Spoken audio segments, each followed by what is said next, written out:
और अगर अगला पक्ष शांति से नहीं रहेगा तो क्या करेंगे? अगर शांति से नहीं रहेगा तो उसको शांति से रहना सिखाएंगे।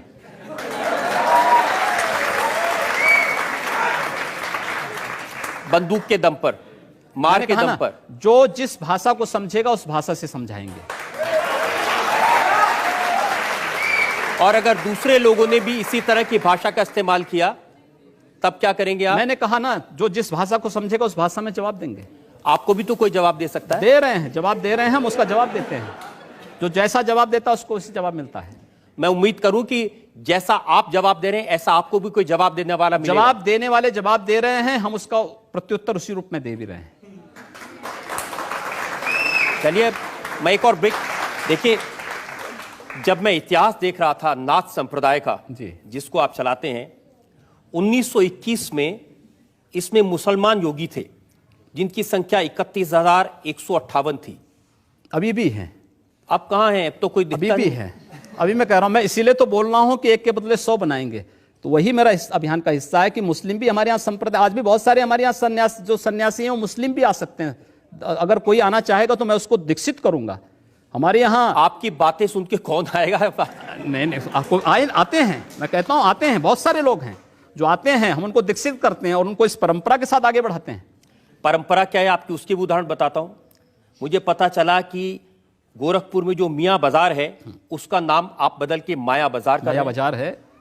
उसका नाम माया बाजार ही है। मियाँ बाजार बाद में हुआ है, पहले माया बाजार ही था।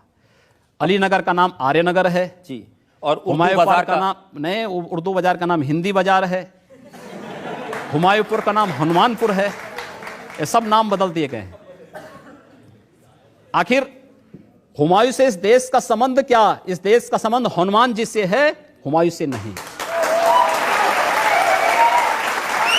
इस देश का संबंध अली से नहीं, आर्य से है। इसलिए आर्यनगर उसका नाम रखा गया है। लोग स्वीकार कर रहे हैं, सबने लगाया। ये अच्छी बात है कि जिस संप्रदाय में बड़ी भारी संख्या में मुसलमान होते थे उनको आपने साफ कर दिया। हमने साफ नहीं किया है। मैं आज भी उनके लिए द्वार खोला हूं। अगर मैं कहता हूं कि एक के बदले 100 को मैं स्वीकार करने को तैयार हूं, आप एक को लेके जाइए, आप बदले में 100 आ जाइए। के बदले 100 को स्वीकार की बात नहीं करते, मैं कह रहा हूं, एक के बदले 100 को मारने की बात नहीं कर रहा हूं। मैं अपनाने की तैयारी कर रहा हूं। देखिए, आप बाजारों के नाम बदल दें, उर्दू बाजार का नाम बदल दें, आप मियाँ बाजार का नाम बदल दें, आप हुमायूं का नाम बदल दें और फिर कहें कि मुसलमानों का स्वागत है। हम कह रहे हैं उनकी सुरक्षा की। गोरखपुर में हिंदू सुरक्षित है तो मुसलमान भी आज सुरक्षित है। नहीं तो वहां के माफिया, वहां के गुंडे सबसे गुंडा टैक्स लेते थे। आज कोई नहीं ले सकता। आज अगर हिंदू सुरक्षित है तो मुसलमान भी सुरक्षित है। वहां का मुसलमान इस बात को जानता है और इसलिए वह आज मुझे समर्थन करने के लिए मजबूर है। अच्छा, समर्थन मजबूरी में देते हैं? नहीं, डर के। क्योंकि डर के नहीं, हाँ। डर के नहीं, उसे मालूम है कि हमारी सुरक्षा केवल इनके साथ है। इसका दूसरा मतलब यह भी हो सकता है कि अगर हम इनके साथ नहीं तो हम सुरक्षित नहीं। नहीं, ऐसा नहीं है। उसको जो अपने लिए और अपने आने वाली पीढ़ी के लिए अच्छा लगता है वो फैसला करता है। आप जितनी बातें कह रहे हैं ना, ये साधु की प्रवृत्ति के बिल्कुल खिलाफ है। ऐसा नहीं। मैंने कौन सी ऐसी बात कही कि जो वहां पर तो लोग मुझे बताते हैं कि सिर्फ धर्म नहीं, जाति में भी जो ठाकुर होगा, हाँ, राजपूत होगा, उसकी बात योगी आदित्यनाथ आंख बंद करके मान लेते हैं। अच्छा, मेरा एक भी प्रतिनिधि, मेरा सारे प्रतिनिधि ब्राह्मण हैं और हर जाति, मेरे पास हरिजन भी जुटे हुए हैं, मेरे साथ हर जाति के लोग जुटे हुए हैं, मेरे साथ यादव जुटे हुए हैं, मेरे साथ हर जाति के लोग जुटे हुए हैं। मैं जातीय नहीं, मैं हिंदुइज्म की बात करता हूं, हिंदुत्व की बात करता हूं। आप हिंदुत्व की बात इस लेवल तक करते हैं कि 2005 में एटा जिले में 1800 ईसाइयों को आपने कन्वर्ट कराया। हाँ, मैंने हिंदू बनाया है। परावर्तन है वो मैंने नहीं कराया। मैंने गोरखपुर में भी ऐसे तमाम ऐसे मामले हैं। और तो और मदन मोहन मालवीय इंजीनियरिंग कॉलेज जो आज एक विश्वविद्यालय, प्रौद्योगिकी विश्वविद्यालय हो चुका है, वहां के एक प्रोफेसर ने भी इस्लाम से हिंदू बनाया हो मेरे पास। और मैंने उनको तब बनाया, एक प्रोफेसर जो 55 साल का हो, मैंने उससे कहा, वो मेरे पास आया कि मैं हिंदू दर्शन को जाना हूं, मैं हिंदू बनना चाहता हूं। मैंने कहा नहीं, आप ले जाइए, पहले गीता पढ़िए। 15 दिन के बाद पुनः आया, उसने कहा मैं देख चुका हूं, मैं बनना चाहता हूं। मैंने कहा नहीं, आप जाइए, पहले 1-2 ग्रंथ और सत्यार्थ प्रकाश भी पढ़िए। आप आर्य समाज का भी ग्रंथ मैंने दिया, गए। उसके बाद पुनः वो आए, मैंने कहा जाइए अपने परिवार वालों से बात करिए। उन्होंने कहा मेरी माँ तैयार है। तो मैंने कहा अपनी पत्नी से भी पूछिए। उन्होंने कहा नहीं, मैं बनना चाहता हूं। मैंने उनको बनाया। कोई स्वेच्छा से बनना चाहता, मैं बिल्कुल स्वागत योगी जी, करूंगा। मैं आपकी किसी भी बात से सहमत नहीं हूं, लेकिन अच्छी बात यह कि आप साफ साफ बोल रहे हैं और बेबाकी से बोल रहे हैं। ये बात आपकी कम से कम ठीक है कि आप टाल नहीं रहे किसी सवाल। टालूंगा क्यों? जो सच है, मैं एक सन्यासी के नाते मैं जो सच होगा मैं वही बोलूंगा। तो आपके सच को लेकर और भी मेरे पास इल्जाम है। एक ब्रेक के रुकेंगे और ब्रेक के बाद योगी आदित्यनाथ पर इल्जामात और सवालात का एक और। गांधी जी कहते हैं कोई एक थप्पड़ मारे तो दूसरा गाल आगे कर दो। मैंने कहा मानो होगा तो मानेंगे, दानो होगा तो नहीं मानेंगे। मेरी तो राय यह है कि मुंह तोड़ जवाब देने के बजाय सबको प्यार से समझाने की कोशिश करनी चाहिए, ये हमारी संस्कृति है। लेकिन अगर नहीं मानेंगे तो फिर अगला स्टेप तो कुछ होगा प्यार के बाद का। आपकी अदालत में आज हमारे मेहमान हैं गोरखपुर से भारतीय जनता पार्टी के नेता, लोकसभा के एमपी योगी आदित्यनाथ। आपकी अदालत में अगला। आपकी अदालत में योगी आदित्यनाथ पर आरोप है कि ये लोगों में दहशत फैलाते हैं। अब देखिए, वैसे तो आप योगी हैं, आपका तो चेहरा देखते लोगों को शांत हो जाना चाहिए। अब एक तस्वीर मुझे मिली ढूंढते ढूंढते, आप बाघ को, टाइगर को दूध पिला रहे हैं। टाइगर जैसा साहस जिसमें होगा वही टाइगर को दूध पिला सकता है। तो क्या इंप्रेशन देना चाहते हैं? क्योंकि आपके लोग नारा लगाते हैं उत्तर प्रदेश में रहना है तो योगी योगी कहना है। तो योगी बनाना तो अच्छी बात है, भगवान कृष्ण ने भी यही तो संदेश दिया था। एक निष्काम कर्म योग की प्रेरणा देने की बात कर रहा हूं मैं, और अगर उसका अनुसरण लोग करते हैं तो अच्छी बात होगी। इसका भी अनुसरण करें। आपके खिलाफ बहुत सारे क्रिमिनल केसेस हैं। हाँ, मेरे खिलाफ 2 केसेस हैं। मर्डर का केस है, अटेम्प्ट टू मर्डर का केस है। देखिए, मेरे पास उस पे फाइनल रिपोर्ट, जो जांच एजेंसी थी उसने पहले उसमें फाइनल रिपोर्ट लगा चुकी है। दूसरा केस मेरे खिलाफ दंगा भड़काने का होगा, वो तब जब मैं जेल में था, तब मेरे खिलाफ जब मुझे 107-16 जिसकी आप बात कर रहे थे, जिस भाषण का आप उल्लेख कर रहे थे, उसी मामले में जब मैं हिंदू लड़के के हत्या के बाद मुझे जेल में बंद किया गया था और 107-16 के उस इलीगल डिटेंशन के मामले को कोर्ट ने खारिज कर दिया था, तो मेरे खिलाफ एक मुकदमा दर्ज उत्तर प्रदेश सरकार ने फिर किया था। आप कह रहे हैं मुकदमे झूठे हैं? नहीं, ये झूठा नहीं, उसका मामला कोर्ट में चलेगा, कोर्ट उसका फैसला करेगा।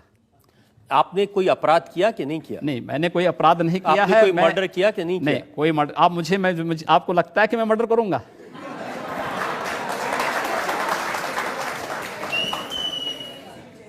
अगर आपको अपराध नहीं करने तो आपके पास में 1 लाख रुपए की रिवॉल्वर क्यों है? हाँ। 80,000 रुपए की राइफल क्यों है? मेरे पास है ना। मैंने क्या कहा? दहशत फैलाने के एक लिए। सन्यासी होने के नाते हमारे पास दोनों की, सन्यास की हमारी जो प्रशिक्षण होता है वो दोनों का होता है। शास्त्र का होता है तो शस्त्र का भी होता है। एक माला जपने का होता है तो भाला चलाने का भी होता है। दोनों को एक साथ लेकर के हम लोग चलते हैं, और वह सुरक्षा के नाते, इसलिए हमारे पास है और वो रहेगा भी। तो हमारे जैसे लोगों को आपसे सवाल पूछने से डरना चाहिए? नहीं, कोई रिवॉल्वर निकल जाए? कोई डर नहीं। मैं कभी उसका इस्तेमाल नहीं करता हूं, और मुझे लगता है कि उससे भयभीत होने की आवश्यकता नहीं। मैंने सुना कि आपने एक पूरी छोटी मोटी फौज बना रखी है छोटे मोटे अपराधियों को लेकर के, हिंदू युवा वाहिनी, और हिंदू युवा वाहिनी के लोग जहां निकल जाते हैं आतंक फैला देते हैं। एक सिंगल भी व्यक्ति, कोई एक सामान्य सी घटना भी नहीं बता सकता। हिंदू वाहिनी में एक भी अपराधी नहीं, लेकिन अपराधियों को ठीक करने का कार्य हिंदू वाहिनी करती है। समाज विरोधी, राष्ट्र विरोधी तत्वों को ठीक करने का काम उस संगठन करता है। एक सांस्कृतिक संगठन है, समाज के बीच में काम कर रहा है, दलितों के बीच, आदिवासियों के बीच, पिछड़ी जाति के लोगों के बीच और कुष्ठ रोगियों के बीच में वो संगठन काम करता है। मैंने तो योगी जी ये सुना है कि सिर्फ पब्लिक नहीं डरती उनसे, भारतीय जनता पार्टी के नेता भी डरते हैं। ऐसा नहीं है। भारतीय जनता पार्टी से मैं 5वीं बार सांसद हूं। मुझे लगता है कि एक ही पार्टी से लगातार सांसद होना, और वह भी एक विचारधारा, एक पार्टी, मुझे लगता है बीजेपी से हूं। बीजेपी मेरा राजनीतिक प्लेटफॉर्म है, हम उसका इस्तेमाल हमेशा कर रहे हैं, उसके साथ हैं, उसके साथ हर अभियान के साथ जुड़े हैं। लेकिन बीजेपी के लोग भी आपकी युवा वाहिनी से डरते हैं? नहीं, ऐसा नहीं है। कोई उससे डरने की आवश्यकता नहीं है, किसी को उससे डरने की आवश्यकता नहीं। और इतना डरते हैं कि आप कह रहे हैं उनके खिलाफ कोई केस नहीं है? केस दर्ज कौन करवाएगा? किसकी हिम्मत है? ऐसा नहीं है। आपको लगता है जो लोग पूरे प्रदेश के अंदर हिंदुओं के खिलाफ तमाम झूठे मुकदमे बना रहे हैं, वो हिंदू वाहिनी के कार्यकर्ताओं को क्यों छोड़ेंगे?